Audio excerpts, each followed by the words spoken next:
ಎಲ್ಲರಿಗೂ ಹ್ಯಾಪಿ ಗೌರಿ ಗಣೇಶ ಹಬ್ಬ. ಚರಿಮ ಹೊಸ ಬಟ್ಟೆ ಬೇಕಾ ನಿಂಗೆ? ಯಾವ ಥರ ಬೇಕು?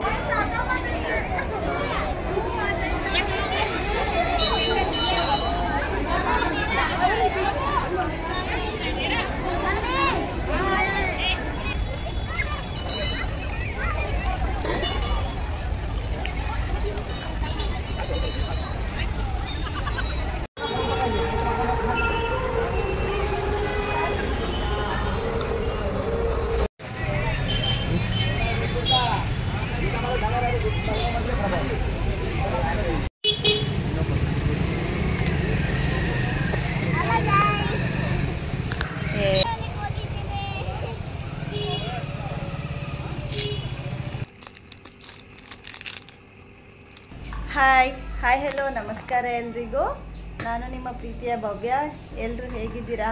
ನಾವು ಚೆನ್ನಾಗಿದ್ದೀವಿ, ನೀವು ಕೂಡ ಚೆನ್ನಾಗಿರ್ತೀರಾ ಅಂತ ಅಂದ್ಕೊಳ್ತಾ ಇವತ್ತಿನ ವ್ಲಾಗ್ನ ಶುರು ಮಾಡ್ತಾ ಇದ್ದೀನಿ. ಎಲ್ರಿಗೂ ಗೌರಿ ಗಣೇಶ ಹಬ್ಬದ ಆರ್ಥಿಕ ಶುಭಾಶಯಗಳು. ಅಪ್ಪು ಹಾಯ್ ಮೇಡಮ್, ಇದೇಳು ಶುಭಾಶಯಗಳು ಹೇಳೋ. ಗೌರಿ ಗಣೇಶ ಹಬ್ಬದ ಶುಭಾಶಯಗಳು ಎಲ್ಲರಿಗೂ ಹೇಳ್ಬಿಡು. ಹೇಳ್ಬೇಕು ಎಲ್ಲರಿಗೂ ಹ್ಯಾಪಿ ಗಣೇಶ ಹಬ್ಬ. ಎಲ್ಲರಿಗೂ ಹ್ಯಾಪಿ ಗೌರಿ ಗಣೇಶ ಹಬ್ಬ. ಎಲ್ಲರಿಗೂ ಹ್ಯಾಪಿ ಗೌರಿ ಗಣೇಶ ಹಬ್ಬ. ಹೌದಾ? ನೀವು ಹಬ್ಬ ಮಾಡ್ತಾ ಇದ್ದೀರಾ ಇವತ್ತು? ಇಲ್ಲ, ಯಾಕೆ? ನಾಳೆ ಮಾಡ್ತೀವಿ. ನಾಳೆ ಮಾಡ್ತೀರಾ? ಇವತ್ತು ಶುಕ್ರವಾರ. ಇವತ್ತು ಆ್ಯಕ್ಚುಲಿ ಗೌರಿ ಹಬ್ಬ ಇವತ್ತೇ, ಬಟ್ ಗಣೇಶ ಹಬ್ಬ ಇರೋದು ನಾಳೆ. ಅದರಿಂದ ಇಲ್ಲಿ ಎಲ್ಲ ಕಡೆ ಎಲ್ಲರೂ ನಾಳೆನೇ ಮಾಡ್ತಾರೆ. ಲಾಸ್ಟ್ ಇಯರ್ ಏನಾಯಿತು ಅಂದರೆ, ಊರಲ್ಲಿ ನಮ್ಮ ಮನೇಲಿ, ನಮ್ಮ ಅಪ್ಪನ ಮನೇಲಿ ಗೌರಿ ಹಬ್ಬದ ದಿನನೇ ಮಾಡೋದು, ನಮ್ಮ ಅತ್ತೆ ಮನೇಲಿ ಗಣೇಶ ಹಬ್ಬದ ದಿನ ಮಾಡ್ತಾರೆ ಹಬ್ಬನ. ಬಾಯಲ್ಲಿ ಹಾಕೋಬಾರ್ದು. ಹಾಗಾಗಿ ಗೌರಿ ಹಬ್ಬದ ದಿನನೇ ಮಾಡೋಣ ಅಂತೇಳಿ ಮಾಡಿದ್ವಿ. ಗೌರಿ ಹಬ್ಬದ ದಿನನೇ ಇಲ್ಲೇ ಇದ್ವಿ. ಲಾಸ್ಟ್ ಇಯರ್ ಕೂಡ ನಾವು ಊರಿಗೆ ಹೋಗಿರಲಿಲ್ಲ ಗೌರಿ ಗಣೇಶ ಹಬ್ಬಕ್ಕೆ, ಇಲ್ಲೇ ಮಾಡಿದ್ವಿ. ಆವಾಗ ಇಲ್ಲಿ ಎಲ್ಲರೂ ಗಣೇಶ ಹಬ್ಬದ ದಿನನೇ ಮಾಡಿದ್ರು. ನಮ್ಗೆ ಅವತ್ತು ಹಬ್ಬ ಅಂತ ಅನಿಸೇ ಇರಲಿಲ್ಲ, ಯಾಕಂದರೆ ನಾವು ಅಷ್ಟೇ ಮಾಡಿದ್ವಿ ಹಬ್ಬನ ಅಂತ ಫೀಲ್ ಆಗ್ತಾಯಿತ್ತು. ಯಾಕಂದರೆ ಎಲ್ಲರೂ ಗಣೇಶ ಹಬ್ಬದ ದಿನ ಜೋರಾಗಿ ಗ್ರ್ಯಾಂಡಾಗಿ, ಇಲ್ಲಿ ಯಾವ ಥರ ಅಂದರೆ ಎಲ್ಲರೂ ಜಾಸ್ತಿ ಮನೇಲೂ ಗಣೇಶನ ಕೂರಿಸ್ಕೊತಾರೆ. ನಮ್ಮ ಥರ ಊರಿಗೊಂದು ಆ ಥರ 1-2 ಆ ಥರ ಕೂರಿಸಲ್ಲ. ಎಲ್ಲರೂ ಪ್ರತಿಯೊಬ್ಬರು ಮನೇಲಿ ಚಿಕ್ಕ ಪುಟ್ಟ ಗಣೇಶ ಆದರೂ ಪರವಾಗಿಲ್ಲ, ಎಲ್ಲರೂ ಕೂಡ ಮನೆಯಲ್ಲೇ ಗಣೇಶನ ಅವ್ರವ್ರ ಮನೆಯಲ್ಲೇ ಗಣೇಶನ ಕೂರಿಸ್ಕೊತಾರೆ. ಹಾಗಾಗಿ ಗಣೇಶ ಹಬ್ಬದ ದಿನ ಜಾಸ್ತಿ ಗ್ರ್ಯಾಂಡಾಗಿ ಮಾಡ್ತಾರೆ. ಎಲ್ಲರೂ ಕೂಡ ಎಲ್ಲರ ಮನೆಯಲ್ಲೂ ಹಬ್ಬದ ವಾತಾವರಣ ಇರುತ್ತೆ. ಆವಾಗ ಲಾಸ್ಟ್ ಇಯರ್ ನಮ್ಗನ್ನಿಸ್ತು, ನಾವು ಯಾಕೆ ಒಂದಿನ ಮುಂಚೆನೇ ಹಬ್ಬ ಮಾಡಿಬಿಟ್ಟು ನಾವು ಗಣೇಶ ಹಬ್ಬದ ದಿನನೇ ಮಾಡಬೇಕಿತ್ತು, ಚೆನ್ನಾಗಿರ್ತಿತ್ತು. ನಮಗೆ ಹಬ್ಬದ ಥರ ಫೀಲೇ ಬಂದಿಲ್ಲ ನಿನ್ನೆ ಮಾಡಿದ್ದಕ್ಕೆ ಒಂದಿನ ಮುಂಚೆ ಅಂತ ಅನಿಸ್ತಾಯಿತ್ತು. ಹಾಗಾಗಿ ಈ ಸರಿ ಏನು ಮಾಡಿದ್ವಿ, ನಾವು ಗಣೇಶ ಹಬ್ಬದ ದಿನನೇ ಮಾಡೋಣ ಹಬ್ಬನ, ಇವತ್ತು ಗೌರಿ ಹಬ್ಬದ ದಿನ ಬೇಡ ಅಂತೇಳಿ ಸುಮ್ಮನಾದೆ. ಇವತ್ತು ಬೆಳಿಗ್ಗೆಯಿಂದ ಎಲ್ಲ ಮನೆಯೆಲ್ಲ ಒಂದ್ಸರಿ ಕ್ಲೀನ್ ಮಾಡಿದೆ. ವರಲಕ್ಷ್ಮಿ ಹಬ್ಬಕ್ಕೆ ಎಲ್ಲ ಡೀಪಾಗಿ ಕ್ಲೀನ್ ಮಾಡಿದೆ ಮನೆಯನ್ನೆಲ್ಲ. ಅದರಿಂದ ಈ ಸರಿ ಜಾಸ್ತಿ ಡೀಪಾಗೆಲ್ಲ ಏನು ದುಂಬೆಲ್ಲ ಗುಡಿಸಿ ಆ ಥರ ಕ್ಲೀನ್ ಮಾಡಿಲ್ಲ, ಮಾಮೂಲಿಯಾಗಿ ಕ್ಲೀನ್ ಮಾಡೋ ಥರನೇ ಮಾಡಿಕೊಂಡೆ. ಎಲ್ಲ ಕೆಲಸ ಇಷ್ಟೊತ್ತವರೆಗೂ ಮುಗೀತು. ಈಗ ತಾನೇ ನಾನು ಕೂಡ ಫ್ರೆಶ್ ಅಪ್ ಆಗಿ ಬಂದು ದೇವ್ರ ಪಾತ್ರೆನೆಲ್ಲ ತೊಳೆದಿಟ್ಬಿಡೋಣ, ಬೆಳಗ್ಗೆಗೆ ಸರಿ ಹೋಗುತ್ತೆ, ಬೇಗ ಎಲ್ಲ ಮಾಡ್ಕೊಳ್ಳೋದಕ್ಕೆ ಅಂತೇಳಿ ತೊಳೆಯೋಣ ಅಂತ ಹೋಗ್ತಾ ಇದೆ. ಅಷ್ಟರಲ್ಲಿ ಇವ್ರ ಪಪ್ಪ ಫೋನ್ ಮಾಡಿ, ಬಾ ಚರಿಗೆ ಒಂದು ಜೊತೆ ಬಟ್ಟೆ ತೊಗೊಂಡು ಬರೋಣ, ಹೋಗಿ ಬಂದುಬಿಡೋಣ ಬಾ ಅಂತ ಹೇಳಿ ಫೋನ್ ಮಾಡಿದರು.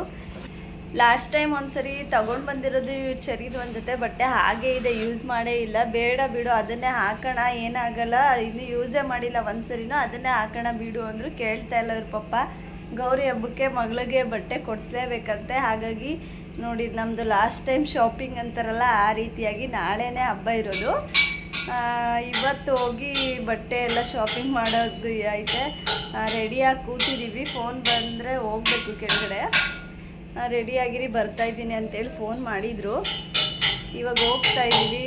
ಈಗ ಹೋಗಿ ಚರಿಗೊಂದು ಜೊತೆ ಬಟ್ಟೆ ತೊಗೊಂಡು, ಅಪ್ಪುಗೇನಿಲ್ಲ, ಅವನದು ನೆಕ್ಸ್ಟ್ ಬರ್ತಡೇ ಇದೆ, ಹಾಗಾಗಿ ಅವನಿಗೆ ಬರ್ಡೇಗೆ ತೊಗೊಳೋಣ ಅಂತೇಳಿ ಈಗ ಚರಿಗೆ ಮಾತ್ರ ತೊಗೊಂಡು ಬರೋಣ ಅಂತೇಳಿ ಹೊರಟಿದ್ದೀವಿ. ಹಾಗೆ ಪೂಜೆಗೆ ಏನೇನು ಬೇಕು, ಹೂವು, ಬಾಳೆಹಣ್ಣು, ಹಾಗೆ ಬ್ಲೌಸ್ ಪೀಸು ಪೂಜೆಗೆ ನಾಳೆ ಬೇಕಾಗುತ್ತಲ್ಲ, ಎಲ್ಲ ತೊಗೊಂಡು ಬರೋಣ ಹಾಗೆ ಅಂತ ಅಂದ್ಕೊಂಡು ಹೊರಟಿದ್ದೀವಿ.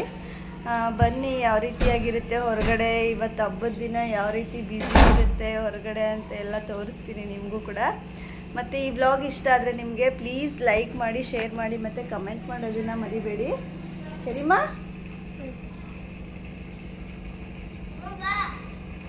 ಏನಿದು ತಲೆ? ಬಟ್ಟೆ ಬೇಕಾ ನಿನಗೆ ಹೊಸದು? ಹೊಸದು ಬಟ್ಟೆ ಬೇಕಾ? ಮಾಡಬಾರ್ದು ತೆಗಿ. ಸರಿಮ್ಮ, ಹೊಸ ಬಟ್ಟೆ ಬೇಕಾ ನಿನಗೆ? ಯಾವ ಥರ ಬೇಕು? ಫ್ರಾಕ್ ಬೇಕಾ, ಪ್ಯಾಂಟ್ ಶರ್ಟ್ ಬೇಕಾ, ಮಿಡಿ ಬೇಕಾ, ಏನು ಬೇಕು? ಹಾಂ, ಜೋರಾಗಲಿ. ಯಾವ್ದು ಡ್ರೆಸ್ ಬೇಕು? ಯಾವ ಡ್ರೆಸ್ ಬೇಕು? ಹೋಗಿ ಮತ್ತೆ ನಿಂಗೆ ಬಟ್ಟೆನೇ ತಗೊಳಲ್ಲ ನಾವು. ಸರಿ, ಸಿಗ್ತೀವಿ ಮತ್ತೆ. ಮನೆಯಿಂದ ಹೊರಡೋದೇ ಸ್ವಲ್ಪ ಲೇಟ್ ಆಗಿಬಿಡ್ತು. ಆಲ್ಮೋಸ್ಟ್ ಒಂದು 5 ಗಂಟೆ ಮೇಲೆ ಆಗಿತ್ತು. ಸರಿ, ಏನು ಮಾಡೋದಂತೇಳಿ ಹೊರಟ್ವಿ.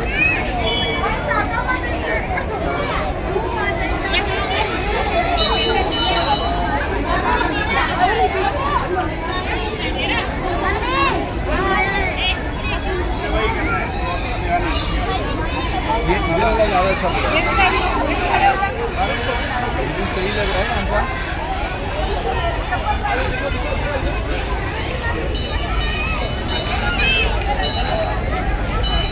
ಮೊದಲಿಗೆ ಪೂಜೆ ಸಾಮಗ್ರಿಗಳನ್ನೆಲ್ಲ ತೊಗೊಂಡ್ಬಿಡೋಣ ಅಂತ ಹೇಳಿ ಇಲ್ಲಿ ಬಂದಿದ್ವಿ ದೇವಸ್ಥಾನದ ಹತ್ರ. ಇಲ್ಲಿ ಹೇಗೆ ಅಂದರೆ ಈ ಥರ ಪೂಜೆ ಮಾಡೋಂಥ ವಸ್ತುಗಳು, ಪೂಜಾ ಸಾಮಾನೆಲ್ಲ ಎಲ್ಲೂ ಹೊರಗಡೆ ಸಿಗೋದೇ ಇಲ್ಲ. ದೇವಸ್ಥಾನದ ಮುಂದೆ ಈ ಥರ ಒಂದು ಅಂಗಡಿಗಳನ್ನ ಇಟ್ಕೊಂಡಿರ್ತಾರೆ, ಅಲ್ಲಿ ಮಾತ್ರನೇ ಸಿಗುತ್ತೆ. ಹಾಗಾಗಿ ಅಲ್ಲೇ ಬಂದ್ವಿ ತೊಗೊಳ್ಳೋಣ ಅಂತೇಳಿ. ಅಲ್ಲಿಗೆ ಬಂದ ಮೇಲೆ ನೋಡ್ತಾ ಇರ್ಬೋದು, ದೇವಸ್ಥಾನ ಸ್ವಲ್ಪ ಕತ್ಲೆ ಆಗಿದ್ರಿಂದ ಲೈಟಿಂಗ್ಸ್ ಎಲ್ಲ ಹಾಕಿದ್ರು, ತುಂಬಾ ಚೆನ್ನಾಗಿ ಕಾಣ್ತಾಯಿತ್ತು. ನಾವು ಪೂಜಾ ಸಾಮಾನು ತೊಗೊಳ್ಳೋಣ ಅಂತ ಬಂದಿದ್ವಿ, ಆದರೆ ದೇವಸ್ಥಾನಕ್ಕೆ ಹೋಗಿ ದರ್ಶನ ಮಾಡಿಕೊಂಡು ದೇವಿ ದರ್ಶನ ಮಾಡ್ಕೊಂಡು ಬಂದ್ವಿ. ಇವತ್ತು ಶುಕ್ರವಾರ ಗೌರಿ ಹಬ್ಬ ಬೇರೆ ಇತ್ತು. ತುಂಬಾ ಜನ ಇದ್ದರು, ತುಂಬಾ ರಶ್ ಇತ್ತು. ಒಂಥರ ದೇವರೇ ನಮ್ಮನ್ನು ಕರೆಸ್ಕೊಂಡು ದರ್ಶನ ಕೊಟ್ಟಿದ್ದಾರೇನೋ ಅನ್ನೋ ರೀತಿಯಲ್ಲಿತ್ತು. ತುಂಬಾ ಚೆನ್ನಾಗಿತ್ತು. ಇನ್ನೊಂದು ಸ್ವಲ್ಪ ದೇವಸ್ಥಾನದಲ್ಲೇ ಇರೋಣ ಅಂತ ಅನಿಸ್ತಾಯಿತ್ತು, ಆದರೆ ಸ್ವಲ್ಪ ಟೈಮ್ ಆಗಿದ್ರಿಂದ ಕತ್ಲೆ ಬೇರೆ ಆಗ್ತಾಯಿತ್ತು. ಇನ್ನು ತಗೊಳ್ಳೋದು ತುಂಬಾ ಇತ್ತು, ಹಾಗಾಗಿ ಬೇಗನೆ ಹೊರಟು ಬಂದ್ವಿ. ಇಲ್ಲಿ ಏನೇನು ಬೇಕಾಗಿತ್ತು ಮನೆಗೆ ಪೂಜಾ ಐಟಮ್ಸು ಅದನ್ನೆಲ್ಲ ತಗೊಂಡ್ವಿ. ನೆಕ್ಸ್ಟ್ ಇಲ್ಲಿ ತರಕಾರಿ ಬೇಕಿತ್ತು, ಸ್ವಲ್ಪ ತರಕಾರಿ ಅಂಗಡಿಗೆ ಬಂದ್ವಿ. ತರಕಾರಿ ಏನೇನು ಬೇಕಿತ್ತು ಎಲ್ಲನೂ ಕೂಡ ತಗೊಂಡು ನೆಕ್ಸ್ಟ್ ಅಲ್ಲೇ ಪಕ್ಕದಲ್ಲೇ ಹೂವಿನ ಮಾರ್ಕೆಟ್ ಕೂಡ ಇತ್ತು. ಹೂವುಗಳು ನೋಡ್ತಾ ಇರ್ಬೋದು. ನಾಳೆಗೆ ಗಣೇಶನ ಹಬ್ಬಕ್ಕೆ ಬೇಕಾಗಿರೋಂಥ ಡೆಕೋರೇಷನ್ ಐಟಮ್ಸು ಎಲ್ಲನೂ ತುಂಬಾ ಚೆನ್ನಾಗಿ ಅಲಂಕಾರ ಮಾಡಿ ಮಡಗಿದ್ರು. ಅಂದರೆ ರೆಡಿಮೇಡ್ ತೊಗೊಂಡೋಗಿ ಹಾಗೆ ಬ್ಯಾಕ್ಗ್ರೌಂಡ್ ಡಿಸೈನ್ ಎಲ್ಲ ಮಾಡ್ತಾರೆ ನೋಡಿ, ಗಣೇಶನ ಕೂರಿಸ್ಬೇಕಾದ್ರೆ ಅಲ್ಲಿ ಇಟ್ಟು ಹಾಗೆ ಗಣೇಶನ ಪೂಜೆ ಮಾಡೋ ಥರ ರೆಡಿಮೇಡ್ ಮುಂಚೆನೇ ರೆಡಿ ಮಾಡಿ ಇಟ್ಟಿದ್ರು. ಅದನ್ನು ತೊಗೊಂಡೋಗಿ ಇಟ್ಟು ಗಣೇಶನ ಇಟ್ಟು ಪೂಜೆ ಮಾಡೋ ಥರ. ಮತ್ತು ಇಲ್ಲಿ ನೋಡ್ತಾ ಇರ್ಬೋದು ಗರಿಕೆದು ಹೂವಿನ ಹಾರ, ಗರಿಕೆ ಹಾರ ಅದನ್ನೆಲ್ಲನೂ ರೆಡಿ ಮಾಡಿ ಇಟ್ಟಿದ್ರು. ನೋಡ್ತಾ ಇದ್ರೆ ತುಂಬಾ ಚೆನ್ನಾಗಿ ಕಾಣ್ತಾಯಿತ್ತು. ನಾವು ಕೂಡ್ಸೋಣ ಅನ್ನೋ ಥರ ಫೀಲ್ ಬರ್ತಾಯಿತ್ತು. ಇದನ್ನೆಲ್ಲ ನೋಡ್ತಾ ಇದ್ರೆ ಒಂಥರ ಹಬ್ಬದ ವಾತಾವರಣ ತುಂಬಾ ಜೋರಾಗಿ ನಡೀತಾಯಿತ್ತು.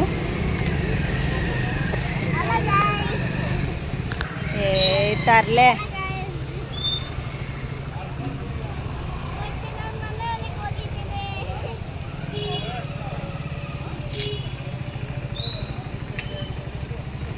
ಬಾಪು.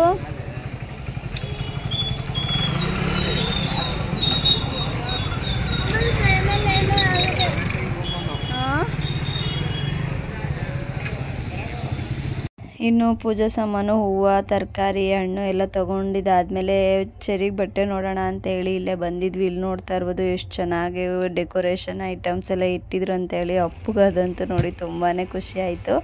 ಸ್ವಲ್ಪ ಹೊತ್ತು ಹಾಗೆ ಅಲ್ಲೇ ಇದ್ದು ಫೋಟೋ ವೀಡಿಯೋಸ್ ಎಲ್ಲ ತೆಗೆಸ್ಕೊಂಡ. ತುಂಬಾ ಚೆನ್ನಾಗಿದೆ, ಒಂದಕ್ಕಿಂತ ಒಂದು ತುಂಬಾ ಚೆನ್ನಾಗಿದ್ದು. ಎಲ್ಲ ತೊಗೊಂಡು ಬರೋ ಅಷ್ಟರಲ್ಲಿ ತುಂಬಾ ಲೇಟ್ ಆಗಿತ್ತು. ಹಾಗಾಗಿ ಬಂದು ವಿಡಿಯೋ ಏನು ಮಾಡೋದಕ್ಕೆ ಹೋಗಿಲ್ಲ. ಬೇಗ ಬೇಗ ಅಡುಗೆ ಕೆಲಸ ಎಲ್ಲ ಮುಗಿಸಿ ಮಕ್ಕಳಿಗೆಲ್ಲ ಊಟ ಎಲ್ಲ ಮಾಡಿಸಿ ನಾನು ಕೂಡ ಊಟ ತಿಂದು ಈಗ ಅಡುಗೆ ಮನೆಯೆಲ್ಲ ಕ್ಲೀನ್ ಮಾಡಿ ಅವರು ಮಲ್ಕೊಳ್ಳೋಕೆ ಹೋದರು ಮಕ್ಕಳು ಮತ್ತು ನನ್ನ ಹಸ್ಬೆಂಡೆಲ್ಲ. ಅವರು ಮಲ್ಕೊಳ್ಳಿ ಅಂದ್ಬಿಟ್ಟು ನಾನು ಇಲ್ಲಿ ದೇವ್ರ ಪೂಜೆಗೆ ಬೆಳಿಗ್ಗೆ ಬೇಗ ಆಗುತ್ತೆ ಅಂತೇಳಿ ಫೋಟೋ ಇದನ್ನೆಲ್ಲ ಕ್ಲೀನ್ ಮಾಡಿಕೊಂಡು ನೀಟಾಗೆ ಬಟ್ಟನೆಲ್ಲ ಇಟ್ಟು ರೆಡಿ ಮಾಡ್ಕೊತಾ ಇದ್ದೀನಿ. ಬೆಳಿಗ್ಗೆಗೆ ಈಸಿ ಆಗುತ್ತೆ ಅಂತೇಳಿ. ಮಕ್ಕಳಿದ್ರೆ ಈ ಥರ ಕೆಲಸನೆಲ್ಲ ನಾವು ಮುಂಚೆನೇ ಮಾಡಿಟ್ಕೋಬೇಕಾಗುತ್ತೆ, ಇಲ್ಲಾಂದರೆ ಟೈಮ್ ಹೇಗೆ ಹೋಗುತ್ತೆ ಅನ್ನೋದೇ ಗೊತ್ತಾಗಲ್ಲ ಬೆಳಿಗ್ಗೆ ಟೈಮಲ್ಲಿ. ನಾನು ಕೂಡ ಅಡುಗೆ ಮನೆ ಕೆಲಸ ಎಲ್ಲ ನೀಟಾಗೆಲ್ಲ ಮುಗಿಸ್ಕೊಂಡು ಈಗ ಇಲ್ಲಿ ಸ್ವಲ್ಪ ರೆಡಿ ಮಾಡ್ಕೊಳ್ಳೋಣ ಅಂತ ಹೇಳಿ ಬಂದಿದ್ದೀನಿ. ಅಷ್ಟೊಂದೇನು ಗಲೀಜು ಆ ಥರ ಏನೂ ಇರಲಿಲ್ಲ. ಅದು ದುಂಬು ಆ ಥರ ಏನೂ ನೀಟಾಗಿ ಪ್ರತಿ ಸರಿ ಪೂಜೆ ಮಾಡುವಾಗಲೂ ನಾನು ನೀಟಾಗಿ ಕ್ಲೀನ್ ಮಾಡ್ಕೊತಾ ಇರ್ತೀನಿ. ಹಾಗಾಗಿ ಈ ಕೆಲಸ ಕೂಡ ಬೇಗನೆ ಆಯಿತು. ದೇವ್ರ ಪಾತ್ರೆನೆಲ್ಲನೂ ಕೂಡ ತೊಳೆದಿಟ್ಟು ಆಮೇಲೆ ಮಲ್ಕೊಂಡೆ. ಇನ್ನು ಈ ಸರಿ ನಾವು ಗೌರಿ ಹಬ್ಬಕ್ಕೆ ಊರಿಗೆ ಹೋಗೋದಕ್ಕಾಗಿಲ್ಲ, ಯಾಕಂದರೆ ಅಪ್ಪುಗೆ ಸ್ಕೂಲ್ ರಜಾ ಕೂಡ ಇರಲಿಲ್ಲ, ಇವ್ರ ಪಪ್ಪನಿಗೂ ಕೂಡ ರಜಾ ಇರಲಿಲ್ಲ. ಹೋದರೆ ಅಟ್ಲೀಸ್ಟ್ ಒಂದು ವಾರ 15 ದಿನ ಆದರೂ ರಜಾ ಹಾಕ್ಕೊಂಡು ಹೋಗಬೇಕಾಗಿತ್ತು. 15 ದಿನದವರೆಗೂ ಸ್ಕೂಲಿಗೆ ಹೋಗಿಲ್ಲ ಅಂದರೆ ಅದು ಈಗ ಎಕ್ಸಾಮ್ ಟೈಮ್ ಬೇರೆ ಕರೆಕ್ಟಾಗಿ ನೆಕ್ಸ್ಟ್ ವೀಕ್ ಅಪ್ಪುಗೆ ಎಕ್ಸಾಮ್ ಬೇರೆ ಇದೆ. ಹಾಗಾಗಿ ಸರಿ ಬೇಡ, ದೀಪಾವಳಿಗೆ ಹೇಗಿದ್ರು ರಜಾ ಇರುತ್ತೆ ಅವಾಗ ಹೋಗೋಣ ಅಂತ ಹೇಳಿ ಸರಿ ಊರಿಗೆ ಹೋಗೋದನ್ನು ಕೂಡ ಕ್ಯಾನ್ಸಲ್ ಮಾಡ್ಕೊಂಡ್ವಿ. ಹಾಗಾಗಿ ಇಲ್ಲೇ ಸಿಂಪಲ್ಲಾಗಿ ಹಬ್ಬನ ಮಾಡ್ಕೊತಾ ಇದ್ದೀವಿ ನಾವೇ. ಊರಲ್ಲಿ ಹೋಗಿ ಮಾಡಿದರೆ ತುಂಬಾ ಚೆನ್ನಾಗಿರೋದು, ತುಂಬಾ ಖುಷಿಯಾಗಿ ಎಲ್ಲರ ಜೊತೆ ಸೇರಿ ಹಬ್ಬನ ಮಾಡ್ಬೋದಿತ್ತು. ಈಗ ಬರೀ ನಾವೇ ಹಬ್ಬ ಮಾಡ್ಕೊಳ್ಳೋ ಥರ ಆಯಿತು. ಇನ್ನು ಗೌರಿ ಹಬ್ಬ ಅಂದರೆ ಹೆಣ್ಮಕ್ಳುಗಳಿಗಂತೂ ತುಂಬಾ ಸ್ಪೆಷಲ್ ಆಗಿರುತ್ತೆ ಅಂತಲೇ ಹೇಳ್ಬೋದು. ಹೊಸ ಬಟ್ಟೆ, ಈ ಥರ ಪೂಜೆ, ತನಿ ಎರಿಯೋದು, ಉಪವಾಸ ಮಾಡೋದು, ಇದನ್ನೆಲ್ಲ ತುಂಬಾ ಎಂಜಾಯ್ ಮಾಡ್ಕೊಂಡು ಮಾಡ್ತಿದ್ದೆ ನಾನು ಕೂಡ. ಎಲ್ಲ ರೆಡಿ ಮಾಡಿಟ್ಟು ಇನ್ನು ಹೂವು ಮಾತ್ರ ಹಾಕೋದಿತ್ತು, ಅದನ್ನು ಬೆಳಗ್ಗೆಗೆ ಮಾಡ್ಕೊಳ್ಳೋಣ ಅಂತ ಹೇಳಿ ಎಲ್ಲ ರೆಡಿ ಮಾಡಿಟ್ಟು ಈಗ ದೇವ್ರ ಸಾಮಾನು ಕೂಡ ತೊಳೆದು ಇಟ್ಕೊತಾ ಇದ್ದೀನಿ. ಅಂದರೆ ಬೆಳಿಗ್ಗೆಗೂ ಕೂಡ ಒಂದ್ಸಲಿ ಫ್ರೆಶ್ ಅಪ್ ಆದಮೇಲೆ ಹುಣಸೆ ಹಣ್ಣಿಂದ ಸ್ವಲ್ಪ ಲೈಟಾಗಿ ತೊಳ್ಕೊತೀನಿ. ಅಂದರೆ ಜಾಸ್ತಿ ನೀಟಾಗಿ ತೊಳೆಯೋದಕ್ಕೆ ಟೈಮ್ ಆಗುತ್ತೆ. ಹಾಗಾಗಿ ಹೀಗೆ ತೊಳೆದಿಟ್ಬಿಟ್ರೆ ಬೆಳಿಗ್ಗೆಗೆ 1-2 ನಿಮಿಷಕ್ಕೆ ಹಿಂಗೆ ಲೈಟಾಗಿ ತೊಳ್ಕೊಬಿಡ್ಬೋದು ಅನ್ನೋದಕ್ಕೋಸ್ಕರ ನೈಟಾಗಿ ತೊಳೆದಿಟ್ಟೆ. ಇನ್ನು ನಾವು ಹೊರಗಡೆಯಿಂದ ಪೂಜೆ ಸಾಮಾನು ಏನು ತಂದಿದ್ವಿ ಅಂತ ತೋರಿಸ್ತಾ ಇದ್ದೀನಿ. ಮಾಮೂಲಿಯಾಗಿ ಹಳ್ಳೆ ಬತ್ತಿ, ಗೆಜ್ಜೆ ವಸ್ತ್ರ ಅಂತ ಹೇಳ್ತಾರೆ, ಅದನ್ನು ಒಂದು 2 ಪ್ಯಾಕೆಟ್ನ ತೊಗೊಂಡು ಬಂದಿದೆ. ಮತ್ತು ಈ ಕಡೆ ನಾಗರಚ್ಚ ಸಿಗೋದೇ ಇಲ್ಲ. ನಾಗರಚ್ಚಕ್ಕೋಸ್ಕರನೇ ಒಂದು 2-3 ಅಂಗಡಿ ಸುತ್ತಾಡಿದ್ದೀವಿ. ಲಾಸ್ಟ್ ಇಯರ್ ಕೂಡ ಹೀಗೆ ಆಯಿತು. ನಮಗೆ ನಾಗರಚ್ಚ ಅಂತ ಹೇಳ್ತಾರೆ ನೋಡಿ, ಅದು ಸಿಕ್ಕೇ ಇರಲಿಲ್ಲ. ಈ ಸರಿ ನಾನು ಗೊತ್ತಿತ್ತು ನನಗೆ ಮುಂಚೆನೇ ಸಿಗಲ್ಲ ಅಂತ ಹೇಳಿ. ಹಾಗಾಗಿ ನನ್ನ ಹಸ್ಬೆಂಡ್ಗೆ ಹೇಳಿದ್ದೆ ಮುಂಚೆನೇ, ಅವ್ರದ್ದು ಗಾಡಿ ಬೆಂಗಳೂರಿಂದ ಬರುತ್ತೆ ಇಲ್ಲಿಗೆ.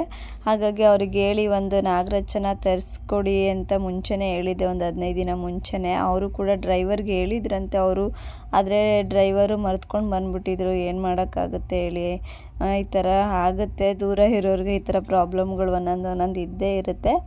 ಅದಕ್ಕೋಸ್ಕರ ಈ ಕಡೆ ಎಲ್ಲರೂ ಗೌರಿಗೆ ಈ ಥರ ಬಾಗಿನದ ಸಾಮಾನು ಅಥವಾ ಮಡ್ಲಕ್ಕಿ ಸಾಮಾನು ಅಂತ ಹೇಳಿ ಇದನ್ನೇ ಇಟ್ಟು ಪೂಜೆನ ಮಾಡ್ತಾರೆ. ಹಾಗಾಗಿ ನಾನು ಕೂಡ ಈ ಥರದ್ದೇ ಒಂದು ಪ್ಯಾಕ್ನ ತೊಗೊಂಡು ಬಂದೆ. ಮಾಮೂಲಿಯಾಗಿ ಇದರಲ್ಲಿ ಮಡ್ಲಕ್ಕಿ ಸಾಮಾನು ಇರುತ್ತೆ ನೋಡಿ, ಬಳೆ, ಕನ್ನಡಿ, ರಬ್ಬರ್ ಬ್ಯಾಂಡ್ ತವಿಂದ ಹಿಡಿದು ಕಣ್ಕೊಪ್ಪು, ಅದು ಸುಗಂಧ ದ್ರವ್ಯ, ಇದರಲ್ಲಂತೂ ಮೆಹಂದಿ, ಅರಿಶಿನ, ಕುಂಕುಮ ಮತ್ತು ತಾಲಿ, ಕರಿಮಣಿ ದಾರ, ಅದು ಎಲ್ಲ ಪ್ರತಿಯೊಂದು ಇಟ್ಟಿದ್ರು. ಬಾಚಣಿಗೆ ಎಲ್ಲನೂ ಇಟ್ಟಿದ್ರು.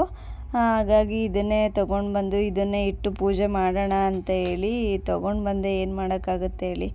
ಮತ್ತು ದಾರನೂ ಕೂಡ ತೊಗೊಂಡು ಬಂದೆ. ಮರಕ್ಕೆ ಅಲ್ಲಿ ಆಲದ ಮರ ಇದೆ, ಅದಕ್ಕೆ ಸುತ್ತೋಣ ಅಂತೇಳಿ ತೊಗೊಂಡು ಬಂದೆ. ಮತ್ತು ಚರಿದು ಡ್ರೆಸ್ ಕೂಡ ತೊಗೊಂಡು ಬಂದಿದ್ದೀನಿ. ಅದನ್ನು ಬೆಳಿಗ್ಗೆ ಅವಳಿಗೆ ಹಾಕ್ದಾಗಲೇ ತೋರಿಸ್ತೀನಿ. ಮತ್ತು ಮಾಮೂಲಿಯಾಗಿ ಹೂವು, ಹಣ್ಣು, ತರಕಾರಿ ಇದಿತ್ತು ಅಷ್ಟೇ. ಮತ್ತು ನಾನು ಈ ವ್ಲಾಗ್ನ ಇಲ್ಲಿಗೆ ಎಂಡ್ ಮಾಡ್ತಾಯಿದ್ದೀನಿ. ಕೊನೆವರೆಗೂ ವಿಡಿಯೋ ನೋಡಿರೋರು ಎಲ್ಲರಿಗೂ ಕೂಡ ತುಂಬ ಥ್ಯಾಂಕ್ ಯು. ಈ ವಿಡಿಯೋ ಇಷ್ಟ ಆಗಿದ್ರೆ ಪ್ಲೀಸ್ ಲೈಕ್, ಶೇರ್ ಮತ್ತು ಕಮೆಂಟ್ ಮಾಡೋದನ್ನು ಮರಿಬೇಡಿ. ನಮ್ಮ ಅಮ್ಮನ ಚಾನಲ್ ಪ್ಲೀಸ್ ಲೈಕ್ ಮಾಡಿ, ಶೇರ್ ಮಾಡಿ, ಸಬ್ಸ್ಕ್ರೈಬ್ ಮಾಡಿಕೊಂಡು ಫಾಲೋ ಮಾಡಿ. Thank you.